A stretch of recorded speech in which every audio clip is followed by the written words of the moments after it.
Hello and welcome to race day for the Peugeot 9x8 Hypercar. Let's get into the upgrades right away. The cheapest path is actually 3332333 from left to right. That'll be just shy of 2 million M dollars and 575 gold. You get back a $250,000 M dollars and 100 gold. So overall, you're just shy of 1.75 million M dollars and 475 gold. First things first, I do like the handling of this car. A lot of people will ask me, what do you think of the car? I like the handling. It feels good. Even with no upgrades, it actually feels okay, and it just feels better the more upgrades we add to it. And you'll see that as we start getting through this event, so let's go. As you might be able to tell by the video length, I'm not going through every single race because some of them are quite long. For the most part, this is quite an easy event, but there are a few places where people could have trouble. Now for this stage where you've got to heat up the tires, tires heat up quicker when you are skidding, but you got to stay on track. By the way, really cool brake lights on this Peugeot. I really like that. That's pretty cool. And so coming up here, I'll just show you. I'll start doing a bit of a drift, and the counter definitely picks up speed. See that? That counter definitely picked up speed when I'm drifting. So that's kind of cool. And that's the end of that race. There's really nothing to that one. I'll show you the earnings. It was actually 1,000 fame, but I blew my 100% fame bonus on that. Oops, I'm not going to go fix that. And this one's pretty easy. We aren't going to do this race. We'll just skip the whole thing. Here's the start, and here's the end where I've got quite a lot of time left over. Really wasn't anything to worry about there. Like almost 20 seconds left over with no upgrades at all. I'm starting this with no upgrades. I'm doing what a lot of people have asked me to do in the past, which is just buy upgrades as I go. Don't buy them all up front, because that's usually what I do, and that's usually what I recommend to people. Get used to the car with those upgrades. That's definitely what I recommend.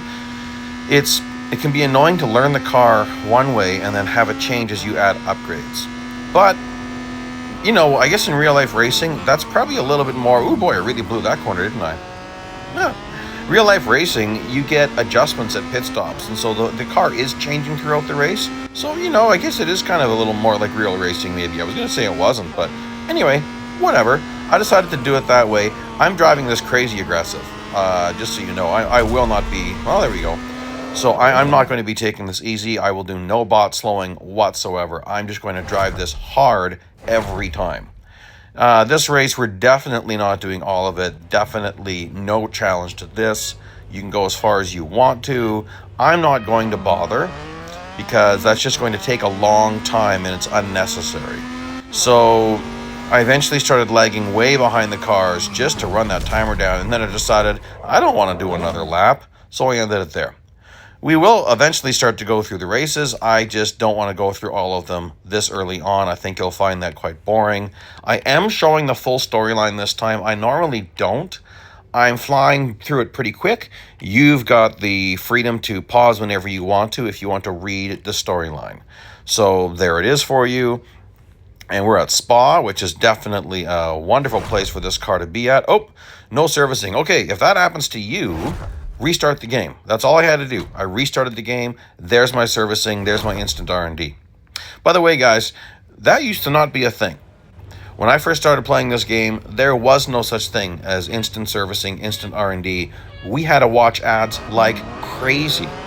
Like, if you've got a 12-hour upgrade to apply, I forget, I think you have to watch 7 ads to get through that.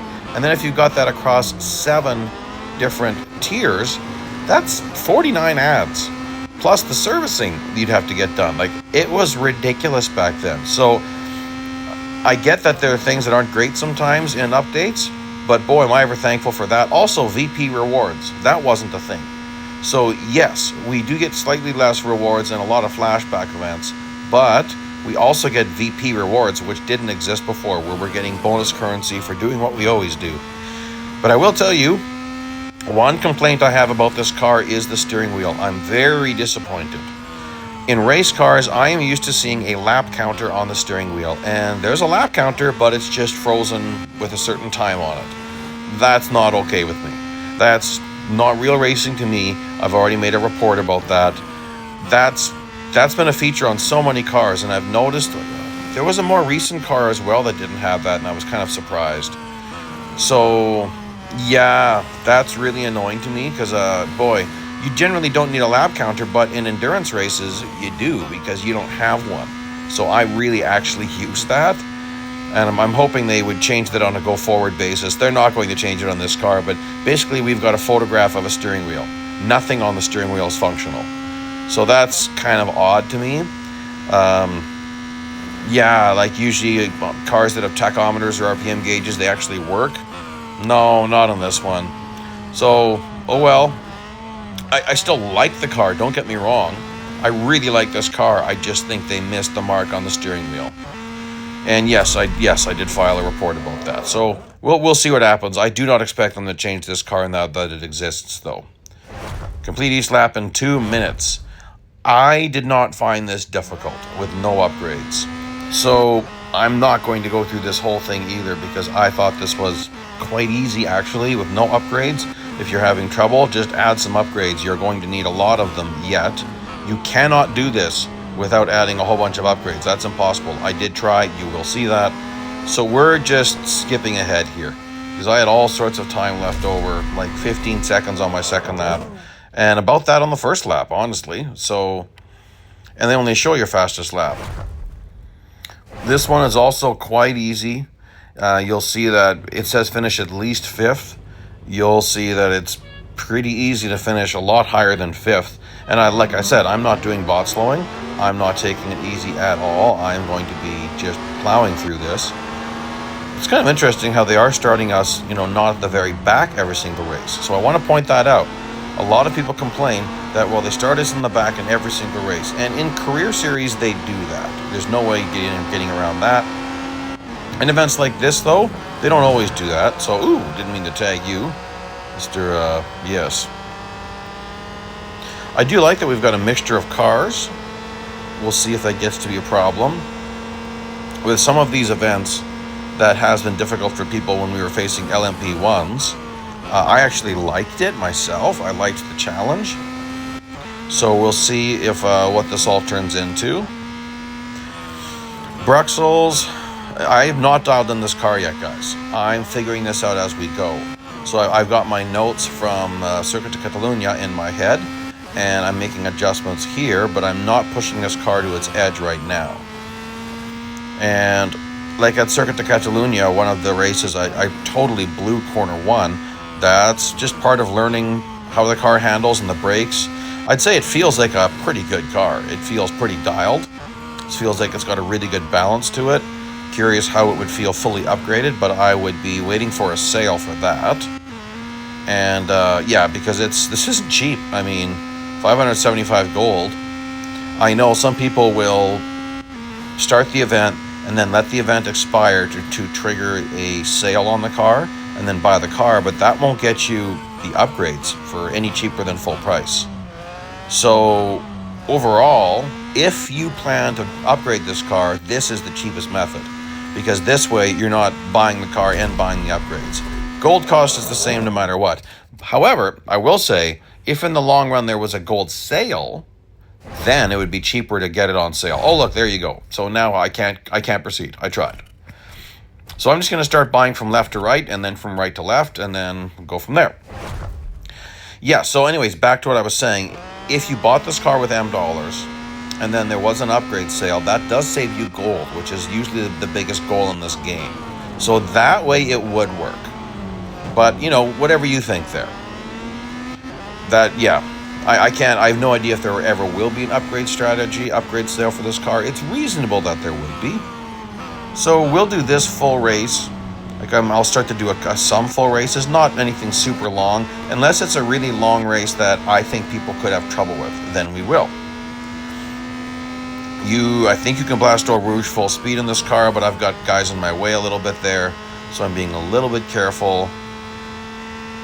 Average speed shouldn't be a problem here. Come on, I'm getting a little bit concerned watching this thing go up Kemmel. Okay, there we go. And be careful with him. Oh, little tag there. Nothing major. That would be probably okay in real life racing. Scrape by him. Again, not too bad. So I'm in the lead in no time at all. I've lost my average speed, but I'll get that as we go through Peugout corner. Pretty sure it'll rebuild. Pretty fast corner. I'll see if I can take it a little bit faster. I've been a little bit cautious. I'm still being cautious. But speed is building nicely. And coming up to, okay, Stavlo. I gotta maybe say this corner more often. This is a difficult corner for me. After this corner is 22% of a lap, so Stavlo is very important as we head to the last chicane. We should be full throttle into the last chicane. So definitely, if you blow that corner, you've really got a problem. Because the problem is your lap time will be bad. But that's also a good overtaking spot to get cars, is to power out of Stavlo. And we're coming out of the last chicane here. My average speed is nice and high. Nothing to worry about there. I probably won't start building again. There we go. And is that it for this? Yes, there we go. That's it for this stage. Moving on. Getting on to stage 3, which is at Daytona. And what I'm a little bit peeved about is it's the motorcycle course. Like, we're not motorcycles. Okay. Definitely my least favorite circuit at Daytona. Least favorite variant. I don't like the motorcycle course. That's okay. I just don't like some of the tighter corners. But, hey, the bots are facing the same thing. Oh my, that's an LMP1. That's the Nissan Nismo. That's a little bit of a surprise. We'll see if that gets to be a problem. Especially when you've got them higher up in the pack like this. That can get interesting. So I'm taking it easy. I don't have much for tires.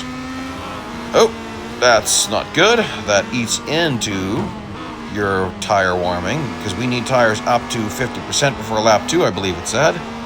So I have to take it easy. It's going to be wicked loose until we get those tires up to temperature. Remember, you can drift a little bit to build that warmth quicker. Just keep at least one tire on track. Otherwise, it's going to be a detriment to you. It is funny that if you have one tire in the grass, it doesn't affect your grip at all in this game. Now, some people still freak out that if you don't have all 4 tires within the white lines, they don't know racing. That's not a rule.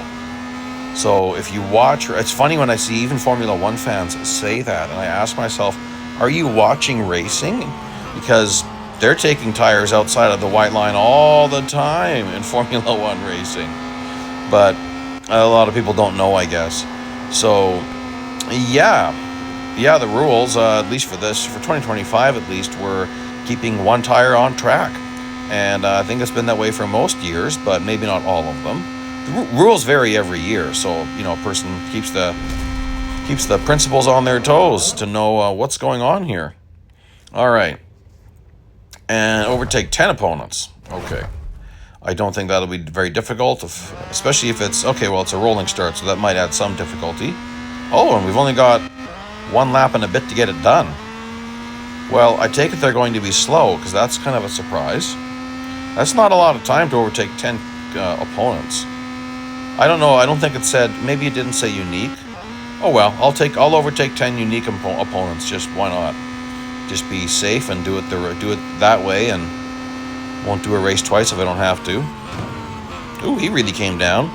But, mind you, he was in his lane. I was actually, no, exactly the opposite. I was really going up. He was not coming down on me. It's a perception issue. You actually see that in real life racing too, where you'll hear a driver sometimes complaining that someone went into his lane or whatever it was. They watch the replay and then it's like, well, you actually came out of your lane.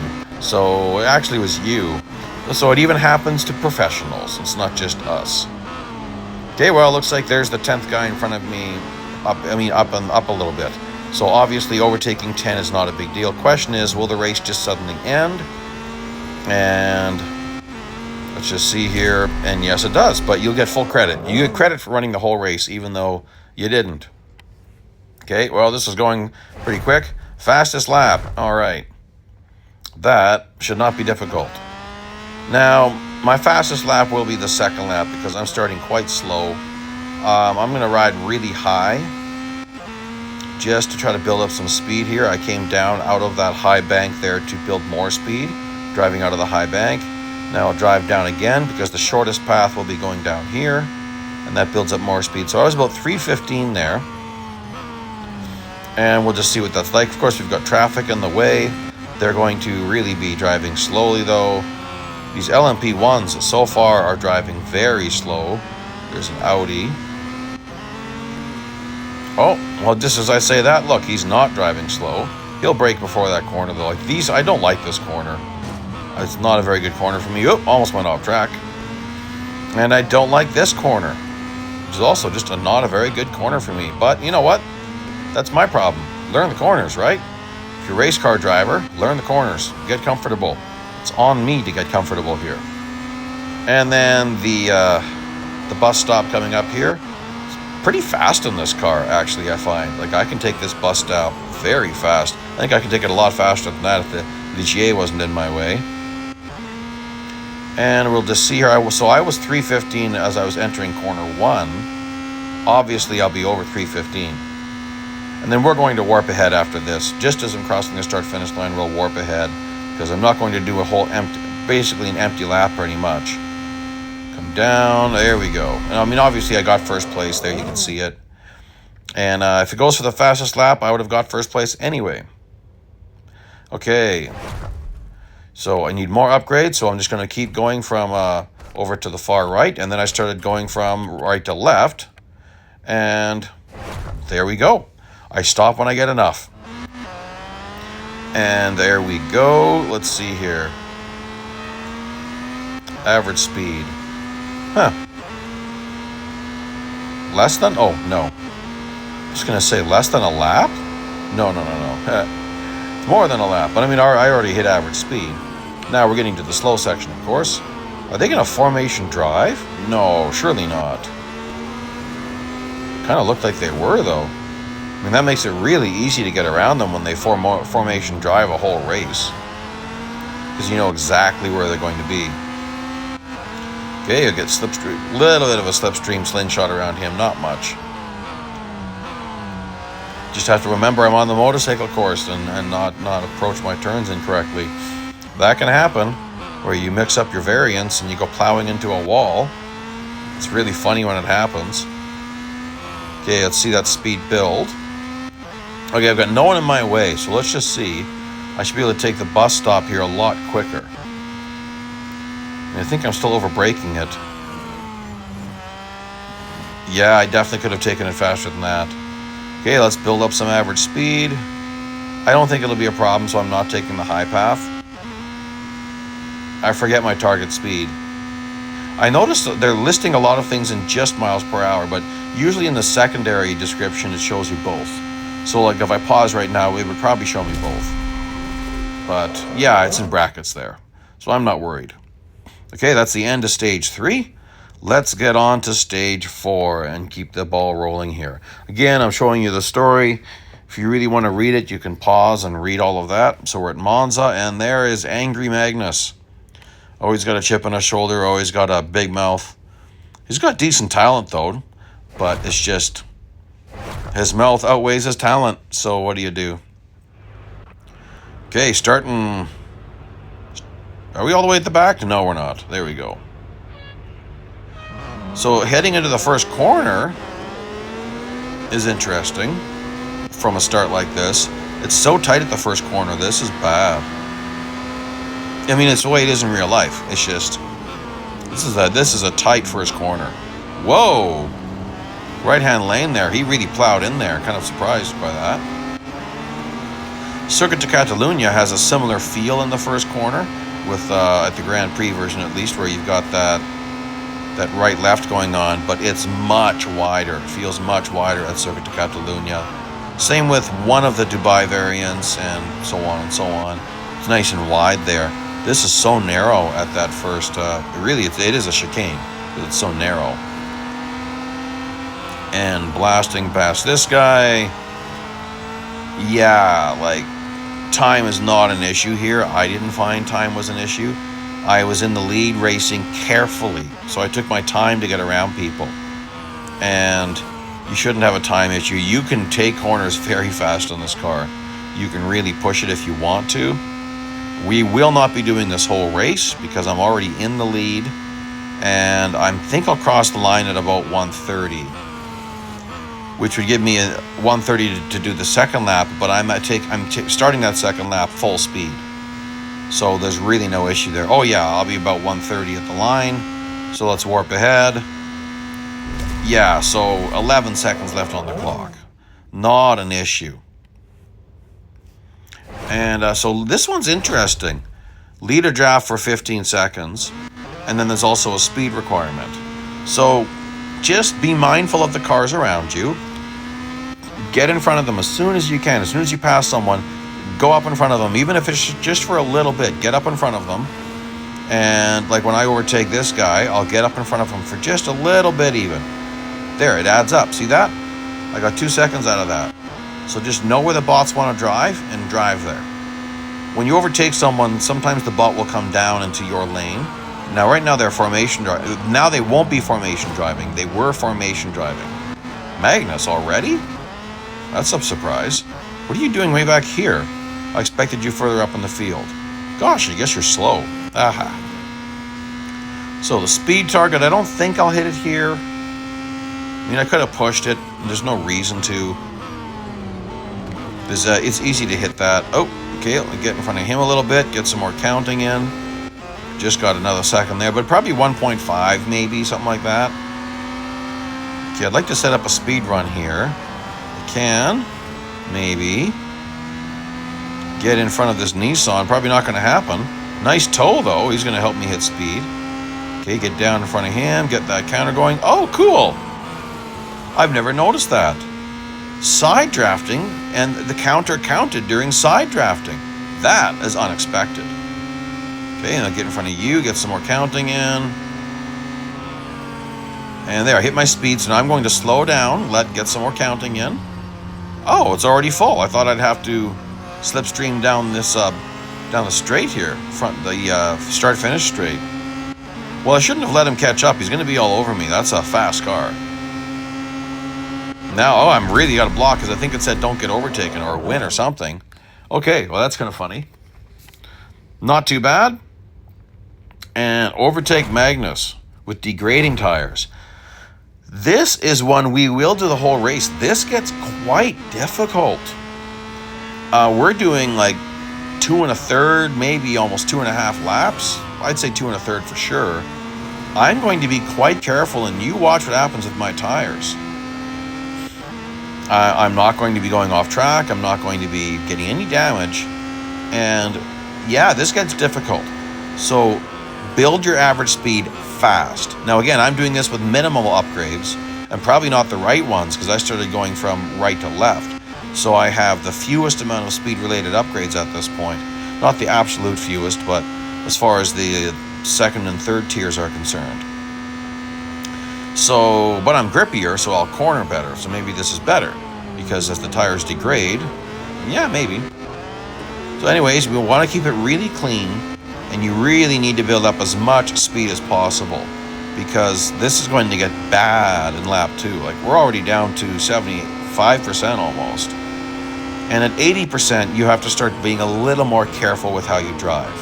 That's what I find. Like, yeah, maybe even 85, definitely into the 70s, you definitely have to alter your braking points and acceleration points. That back end's going to start to step out on you if you're not careful. You can't drive at maximum levels, but you're still okay. But as we get down to 20%, this car starts to get brutal. It's like driving with slicks on ice almost. So then it gets a little bit careful. You can see I'm over braking, but I can still blast this pretty good. Really trying to build up that speed. Yeah, there we go. That's nice. That speed's climbing. Definitely going to take it careful here at Peugout Corner. Not Peugout Corner. Parabolica. I mean, it does start with a P. Both iconic corners for different reasons. Parabolica is a tricky corner. I find any parabolic shaped corner can be tricky just to get the most out of them. I mean, of course it's easy to drive around the corner, but I mean to get the most out of it. Okay, it's tricky. So here we are below 50%. Now I'm taking it easy. I'm over braking probably quite a lot, but I'm not wanting to go sliding off track. If you get off track, you're going to find your grip degrades very fast. So you cannot get all 4 tires off track. That'll be nasty. Like I'm being extra cautious keeping all 4 on, which really isn't necessary. Here I won't keep all 4 on. I'll be a little more There we go. You can see though that back end's coming around a little bit. Here I'm definitely being careful. There's the back end stepping out. That's not going to hurt your grip overall. It's just wasting over your average speed if your back end's coming around a lot. Yeah, you can see it wanting to step out. So then I'll blast this as long as I can, but I have to get on the brakes early. I'm taking a longer path because I'm a little bit worried about my average speed component. I'm braking quite a lot further back. Really being cautious here. That back end's really wanting to come around. I don't know if you can see that, but I see it and I feel it. Some people say, how can you have feel with chase view? I don't know, I just do. Pilot view, I actually find I have less feel. So it must be my quote-unquote feel is based on my eyes. Like, I see that back end starting to come around a bit, which it's harder to see that in pilot view. In pilot view, you probably notice the overall view is starting to shift a bit. So it would be a similar effect. So there we go, being careful, tires got all the way down to 13%. And then there is more upgrades required. Here I actually skipped suspension by accident, not knowing that I only needed 2 suspension. I skipped it by accident. If I make reference to this somewhere else in the video, that was a mistake. It ends up being the cheapest upgrade path, so I might end up telling you could have skipped engine. You can't skip engine. You can skip suspension. So anyway, here we go. Definitely not going to do this whole race. It is far too long. There's no challenge here, but you might get worried when you blow up your engine. So we'll do a little bit of this, but I mean the bots are very slow. The engine temp builds, there's nothing you can do to bring the temperature down. No amount of coasting brings it down. However, coasting will help you to not build up engine temp as fast. So we'll go through a bit of this, like yeah, we'll do one full lap in a little bit. So make sure you get some coasting in, because that will limit the amount of engine temp that builds. Help you to hit your target if your target is really big. Again, I've been finishing very aggressively, as you've been seeing. And I did have trouble with the stage where it was lead a draft for 15 seconds and hit the speed target. I just did that wrong the first couple of times. I was trying to get into the lead, and whatever I was doing, I ran out of track before I met my target.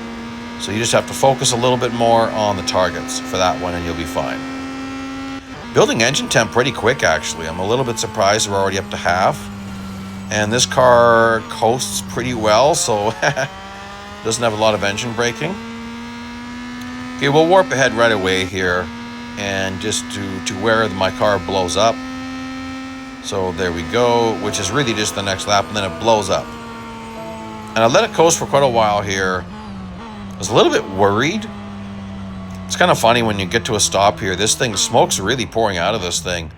Like that's quite a lot of smoke. It's kind of funny. Anyway, we fast forwarded, and no problem. It doesn't matter. You just have to hit the target before it overheats. Then you're fine. Okay, there's the rest of the storyline there. Let's get on to Sebring for stage 5. I like Sebring. I really enjoy this track. One of the things I find I really love about this track is how unique the corners feel. They're all different. So on a lot of race tracks, corners can feel a bit similar because they're having similar angles. They've purposely built these racetracks. This isn't a racetrack. This is an old World War II training base converted into a racetrack. So every corner is just different. Now, I made a bit of a mistake here. I got some damage, but for this not to be difficult, you need to get to the lead right away. In fact, so there I'm damaged, so that's going to mean I'm slower I'm a little looser. Everything got degraded a bit. But not getting to the lead quick enough is more detrimental. So I made a mistake doing this before, and at the end I barely made lap 1 under time in my prior attempt. Like, we're talking, it was getting within tenths of a second of my cutoff point of 139. So you just see what happens here as I do this race. That corner we just went through there. Oh no, that's not the one. I don't mind that one. Oh, it's a different corner. Every corner, I guess there's another corner that feels a bit like this one, but not exactly. So all corners are unique in this track, which I just love that. It makes it an interesting challenge. It has a decent flow to it though, so that's interesting. Then we've got a massive parabolic shape corner coming up here. Definitely tricky to master this corner. I didn't master it. I didn't push it too hard in this car, in this particular series, because there wasn't a need to. We will be fast forwarding through the next lap, but look at my timer. I've got lots of time there, so I'm not that close to, so there that lap ends. I wanted you to see that.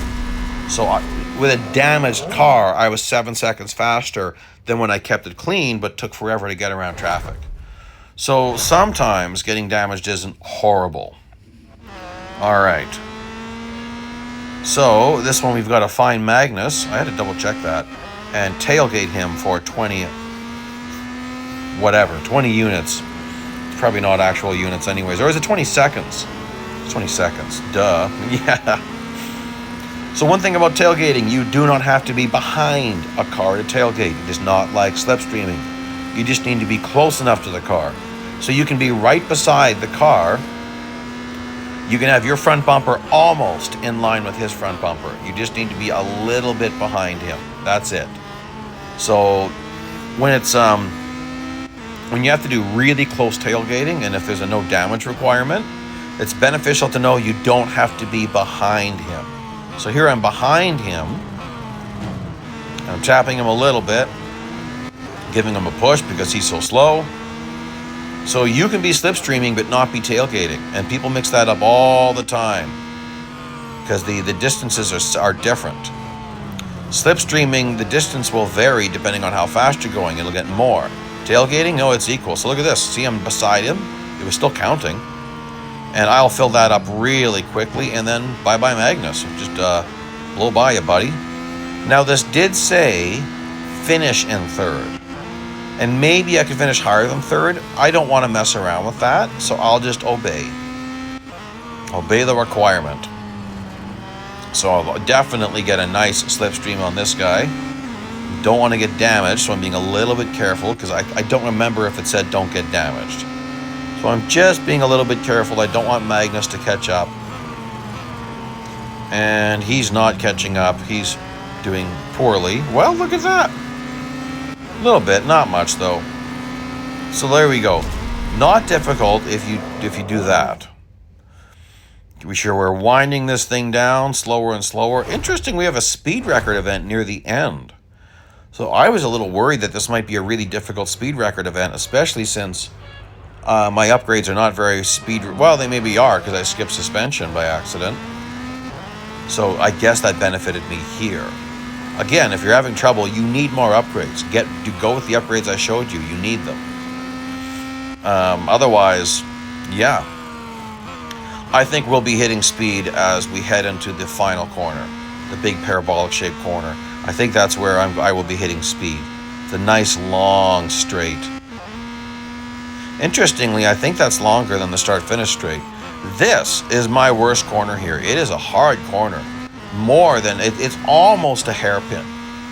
So not quite a hairpin though. Again, like I said about this track, what I love about it, every corner is unique. This one's basically a right angle. And then you've got all these different surfaces. So one guy that's been on my channel sometimes here, he's actually raced this circuit, and he said the old concrete sections, they're a lot worse than they appear. Like I'm glad they Real Racing 3 coated in the car jumping around as we get on the old concrete, but he said it's a lot worse. So I imagine that it's hard to get traction on those sections. I imagine it could really chew up softer compound tires. There's all sorts of things that could happen with an old concrete section. It's interesting. So we're getting on the old concrete right about here. And this car's not hopping around too much. Huh. A little bit though. Some cars really hop around. That one really wasn't. As you can see, no trouble hitting the speed requirement there. Okay, this one could trip people up a little bit. So there's two requirements. Let's keep them separate. First requirement, you must have your average speed indicator green every time you cross the start-finish line. That is a requirement. And you must pass at least one car per lap, including this lap. Do not pass more than one, because you need one for each lap. Now, I think I've got that correct. I'm going to hang back from this guy, but as soon as I cross the start-finish line, I could pass this guy. And that would be my car for the next lap. There. Now I can overtake him if I want to, which I do, because I want to go mess with Magnus. Magnus is so far back from the leader. So I want to get him up to the leader. I'm going to really try to push him up to the leader. Basically, I'm going to have to push him until we get past the start-finish line. You got to remember what you've done. So we'll do this whole race. It is a longer race, but I figured this one could be one people have trouble with. So I've already passed my car for this lap, so that's why I won't be passing Magnus. I'm just going to shove him. I'd like to get him to catch up to the leader. That can happen, because slipstreaming benefits both parties, not just the party in the rear. It makes the front car faster as well. You really see that in NASCAR racing. You don't see it as much in Formula One, where slipstreaming is more about the car that's behind. But in NASCAR, you really see it on super speedways like Daytona, Talladega, etc. You see how a line of cars that are slipstreaming are much faster than one car, or even a line of cars that aren't as hooked up when they're slipstreaming. So if you don't have a really tight pack when you're slipstreaming, you can have another pack that overtakes you. So that's very interesting to see in NASCAR. How you'll sometimes see it where they'll get you into the lead car, and the lead car will barely be on the gas. He's saving all sorts of fuel because he's getting a push. And it's kind of interesting, actually. All right, so now I can overtake Magnus. Magnus is so slow, he didn't help me get closer to the leader at all. I just dumped him royally at corner one.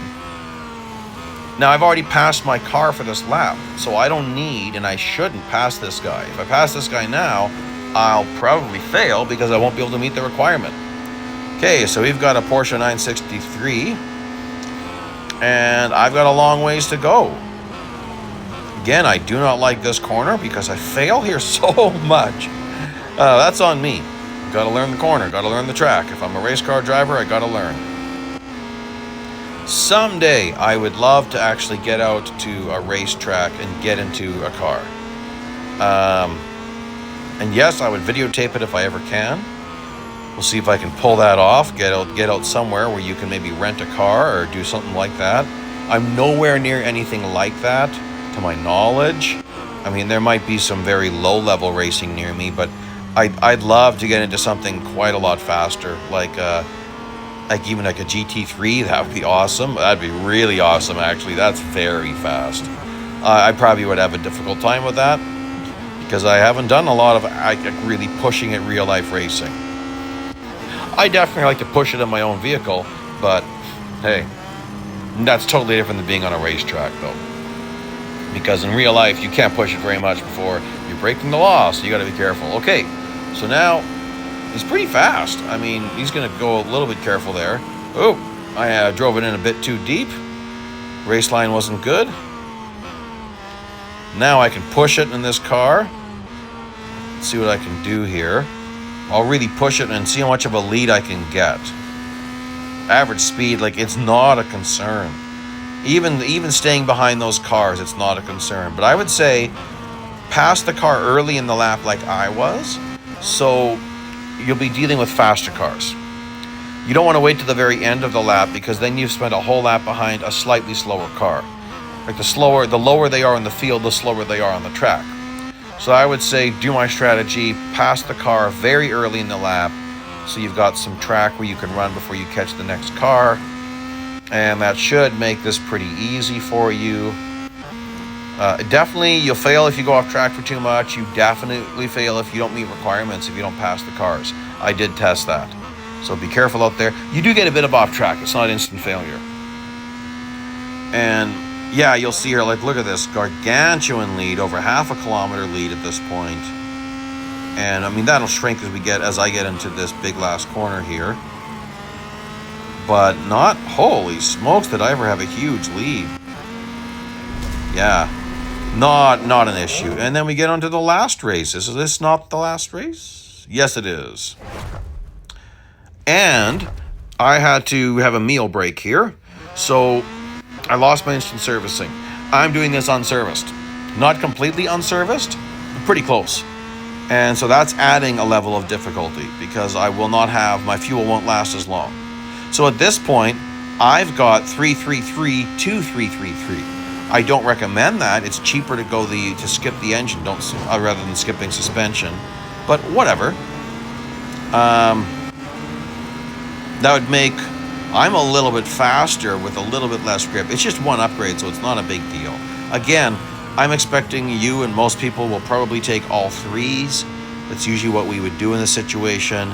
I just didn't. I was going for the minimum upgrades. Okay, well, I've already come up on Magnus here. And there we go. Why did I do that? Magnus is taunting me in the comments a lot.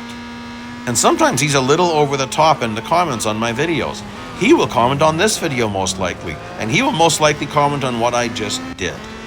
And Magnus, that's why I did it. You're getting a little too lippy in the comments. Wink, wink. You know I love it. I love the rivalry, so keep it up, Magnus. But don't get too nasty on me, buddy. Anyway, yes, that was a nasty pit maneuver. I'm sure Magnus is not going to be happy with me. It was completely unnecessary. Now, I'm low on fuel. Honestly, guys, I was going to let Magnus catch up and do this again.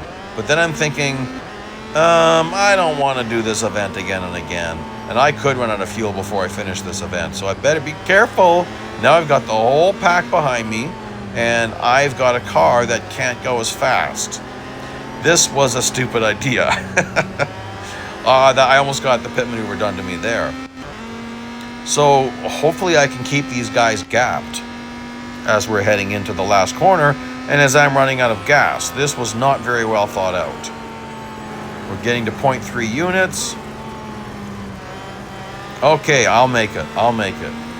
Gosh, that had me worried. Driving while looking backwards is surprisingly difficult. So there you go. That's the event. Again, I apologize for any confusion if you heard me saying you should buy engine, not suspension. That's incorrect. You definitely need to skip the third suspension, not the third engine. So I realized I made that mistake in my video and I've corrected it wherever I can. Hopefully I found everywhere and fixed it. There we go. Please like and subscribe. Thank you so much for joining me today. Best of luck to you. It's a pretty easy event and enjoyable. Bye-bye now.